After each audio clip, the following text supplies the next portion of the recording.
Je m'appelle Loïc Romy Goto Sigata, je suis journaliste à Radio Guira et community manager. Je suis aussi producteur du magazine Et si on en parlait, un magazine qui traite des sujets de la désinformation et des messages de haine.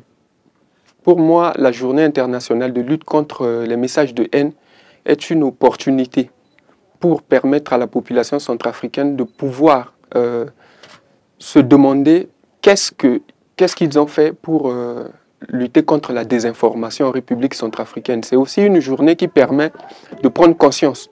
Ça permet à la jeunesse centrafricaine de prendre conscience, de pouvoir s'interpeller sur les dangers autour des questions de la désinformation et des messages de haine.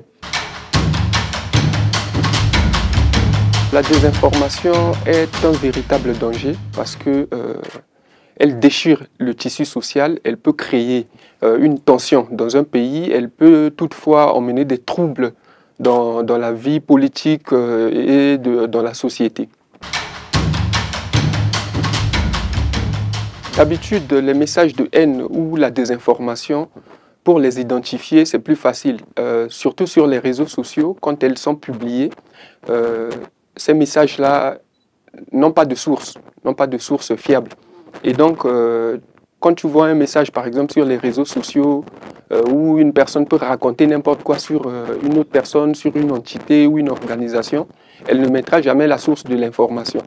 Et donc, après, ces messages d'habitude sont tellement partagés sur les réseaux sociaux pour donner un peu l'impression à la population ou aux internautes que cette information est vraie. D'habitude, ce qu'on constate un peu sur les réseaux sociaux, c'est que les personnes qui diffusent ces fausses informations, ils partagent ces informations dans plusieurs groupes, ou dans les groupes WhatsApp ou les groupes sur Facebook. Et donc, quand on part à l'origine de ces messages-là, c'est pour découvrir enfin que ces messages ne sont pas vrais. Dès qu'on identifie une fausse information, soit sur les réseaux sociaux ou dans la société, on essaie maintenant de contacter la personne sur laquelle cette information est publiée pour pouvoir recueillir les vraies informations ou bien les informations à la source. Et aussi, on fait un peu on pèse un peu l'information, c'est-à-dire on peut contacter la personne sur qui on a parlé et aussi cette personne qui a publié l'information pour essayer un peu de comparer les deux et de donner la parole à ces deux personnes pour savoir est-ce que cette information est vraie ou elle est fausse. Une fois que les données sont recueillies, nous venons dans la rédaction pour pouvoir monter l'émission et une fois montée, c'est programmé pour la diffusion. Les défis au quotidien, deux fois, c'est la difficulté à obtenir les sources d'information. Et aussi, l'autre défi, c'est sur les réseaux sociaux. Deux fois, la personne qui peut mettre l'information en ligne utilise un pseudo ou bien crée un faux compte habituellement appelé des avatars. Et donc, c'est difficile de pouvoir contacter cette personne qui publie cette information pour lui demander quelles sont les sources des informations qu'il publie.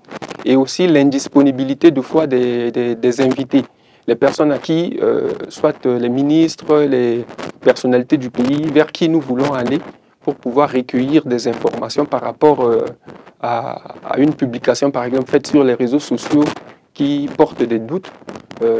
Ces personnalités, de fois, ne sont pas tout à fait disponibles. Donc, parfois, ça freine un peu ou ça ralentit le processus de vérification des faits. Pour lutter contre ce fléau, il est important que la population centrafricaine puisse s'engager activement en essayant de s'interroger sur chaque information qu'elle reçoive, qu'elle puisse avoir un peu de notion de réserve sur les informations qu'elle obtient, qu'elle ne partage pas automatiquement toute information à sa portée.